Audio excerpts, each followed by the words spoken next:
Hi, welcome back to the part 3 of my in-depth review of the ZOTAC 3090 Amp Core Holo. In my last video, I've shared with everyone here that I've discovered a Ethereum mining issue with the Amp Core Holo card. What I found from my last video was that there was an artificial limitation that was set by ZOTAC where the maximum hash rate for the Ethereum mining on the Amp Core Holo can only reach around 110 megahashes per second, which is a little bit below the full potential of the 3090 or the typical 3090. Typical 3090 can usually do about 125 megahashes per second. So we're about missing 50 megahashes per second with the new Amp Core Holo series from ZOTAC. Well, since then I've discovered a workaround, and I thought, hey, this is really cool, and let me share that with everyone here. So as you can see right now, I have the my mining monitor running in the background on this video. You'll see that it's running between 113 to 107, and then at the beginning, as you can see here, it's running about 121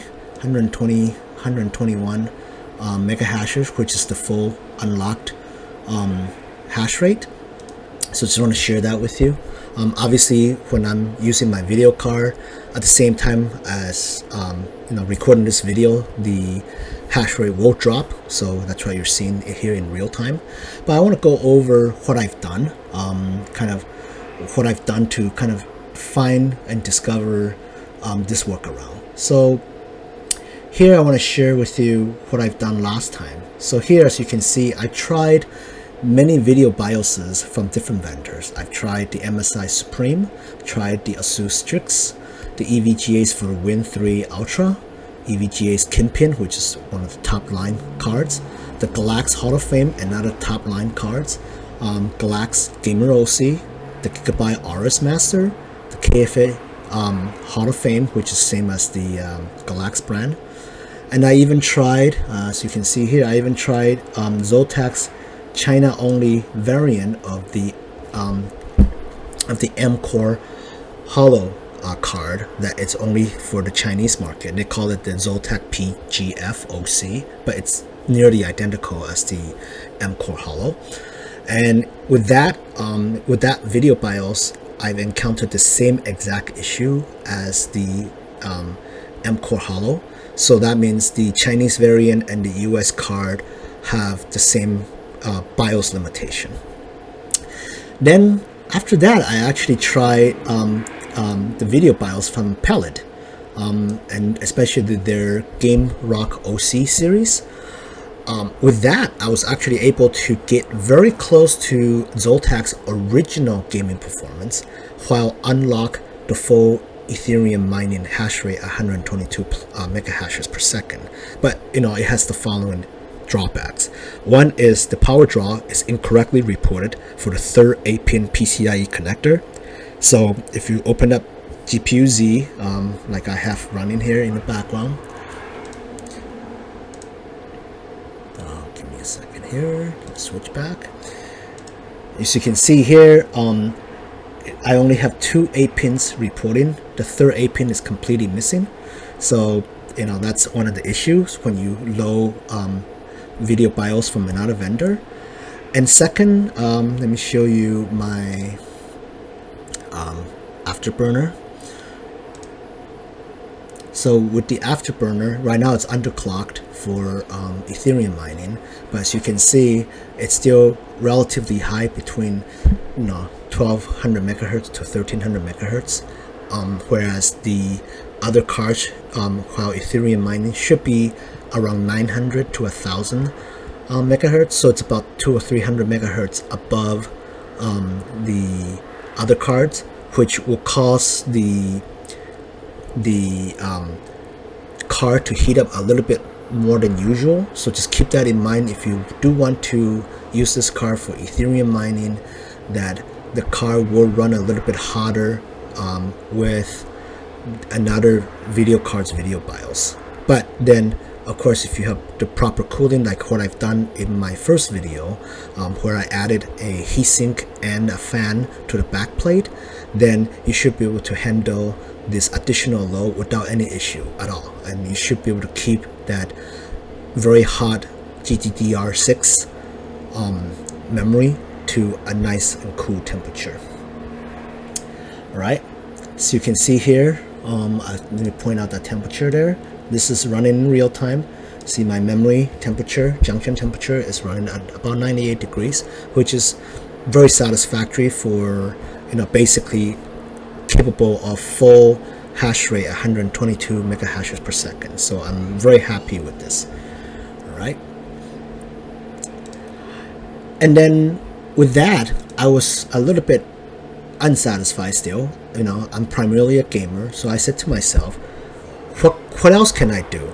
Since now I found a vBIOS from Palette GameRock OC that can achieve nearly identical gaming performance as the ZOTAC card.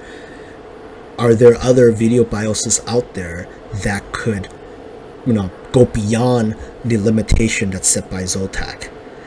And lo and behold, I did find it, and I want to give credit to Sebi from Discord. I'm joining multiple Discords, and on one of the Discord, this person, is very knowledgeable, especially in the RAM overclocking area, or overclocking in general. And he has shared with me one of the thoughts that he had from the overclocking community, where there's a particular vBIOS from the MSI Gaming OC series, which is a 390 watt variant with resizable bar enable, but it's a 2 8-pin vBIOS. And with that, the theory goes like this, is that even though it only shows and supposedly draws power from the 2 8-pin PCIe connectors, but on a 3 8-pin PCIe card, such as the ZOTAC Amp Core Holo, the hardware will try to balance the power input between the 3 connectors, even though only 2 of the connectors are supposedly reported by the software or by the monitoring software, such as GPU-Z, as I showed you earlier here, that it only shows 2, but it actually draws power from the 3rd one, just not being reported. And with that being said, one of the cool thing about this is that it no longer runs into the typical power limits of the other cards, of a typical 3 8-pin cards. So with that being said, it basically allows you to go beyond the original power limit that's set by the manufacturers. And so with that being said, let me show you kind of what I've discovered. So what I've discovered is that, obviously it reports only 2 of the 3 8-pin power. It won't go into a lower power state, meaning it starts at a higher power state, and so during idle it's going to be a little bit warmer. And then the power drawn, as shown earlier here on CPU-Z, that the hardware monitors will report incorrect readings. But then, like I said, because it is not power limited, it basically will continue to draw as much power as it possibly can until it hits the card's physical limitations. And what are some of those limitations? Well, one is thermal. So what I noticed is when I was benchmarking when I run benchmark on gaming, the temperature will continue to rise until it hit a point where it could no longer go further, and then it will just start throttling because it got too hot. So it is a kind of a form of a safety guard or safety net or protection. But I do want to throw it out there that if you do want to try this first by loading another card's vBIOS onto a ZOTAC, probably voids your warranty. So I just want to throw it out there. And second, that relying on thermal throttling as a safeguard could potentially not work if for some reason something else is not working correctly. Then you could potentially burn up your car. So I just want to throw it out there that if you want to go the same way that I've done, it is at your own risk. I would not recommend it for someone or for people who are not comfortable with flashing video BIOSes or overclocking in general. Just completely ignore this video, because what I'm about to say going forward will most likely void your warranty at this point. So just keep that in mind. All right, with that being said, let me just quickly show you to the ones that have no experience flashing video BIOSes. So I put together a quick video BIOS flashing guide, and there are many of these out there on the internet, but I thought I'd just show you real quick here. So the most important thing absolutely is to make sure you save your original video BIOS before you do anything else. Just keep that in mind. So how do we do that? So first, you want to type in command in your Windows 10 search bar. So what that should look like, it should be something like this, where you type in CMD down the search bar, and then the command prompt should be available for you to select here. And then the key thing is you want to run as administrator. So you want to select that, and once you do that, you go into the Windows protection, and they'll ask you to authorize. You say yes, and then you'll be running in administrator mode. Okay, and once you in administrator mode, then the next step is you want to go to the folder where you downloaded the program called Nvflash, and it is available from TechPowerUp website. I'll share all the links in the video below, or in the comments below, so you'll get all the links to where you find the utility and the BIOS and such. And obviously, next thing you need to know is what versions of Windows that you're running. I'm assuming 99% of you should be running 64-bit Windows, so you should just go to the x64 folder. And then with the command prompt open, the next thing you want to do is type in Nvflash space -- protect off. So this will disable the video BIOS protection. So you want to do that so that then you can load the new video BIOS. Otherwise, the protection in place will not allow you to load another card's video BIOS. So you want to do that first. And as you hit enter after the command is entered, you'll notice that the screen will flicker a few times. It's okay, it's normal, that's how it is. Then the most important step is step number 7. This is when you want to save your original BIOS before you go any further. So next thing you want to do is type in Nvflash space -- save space, and you can give it any name you want. I just call it Amp Holo 3090.rom, since that's the convention that most people use when they save their video BIOS. And again, when you enter that command, you'll notice the screen will flicker a few times again. Don't worry about that. Then the next step is to flash your new video BIOS, and to do that is you want to find the video BIOS. Again, I will share the links down below, and then you want to type in Nvflash space --6 space the new video BIOS name, whatever that name is when you download it from the links below, and then pay attention. Then you will need to press Y to confirm 2 times, because it will ask you to overwrite the original video BIOS, and it will ask you, if you want to proceed further. So there's a couple of command prompts you need to enter, and you just keep your finger on the letter Y and just hit Y twice. Again, the screen will flicker a few times, and then once it all completes, which should be within a couple of seconds, it will say flash is complete, please reboot. And then this point, again, you want to follow the instruction exactly. Then just don't do anything else, just go ahead and reboot. And then when you reboot, when you come back to Windows, the first thing you will notice is that your login screen will be very low resolution, because Windows has entered kind of a save mode. And then once you log in, just give it a minute or two, your Windows will rediscover that, hey, a new car has been installed, and you will then find the right driver, which you should already have installed in place, and you'll just reload that driver, and then you're good to go. So that's the steps that you will need to do in order to flash the new video BIOS from another vendor. Okay, with that being said, let me share with you some performance metrics I got. So with that, here's the score for the this is the ZOTAC stock video BIOS. This is 100% stock. I was able to get a score of 19,940. So you can see here, it's greater than 99% of all results. It's one of the top performing card out there. And one thing you want to know is that, yeah, it is ZOTAC. The clock frequencies is 2025. The average clock is 1916, and the temperature is about 57 degrees. And so it's pretty good. I mean, stock ZOTAC Amp Core Holo is a really good gaming performance card. So just want to throw it out there, give props to where it belongs. ZOTAC makes good cards. Okay, all right. So next, I want to share with you is the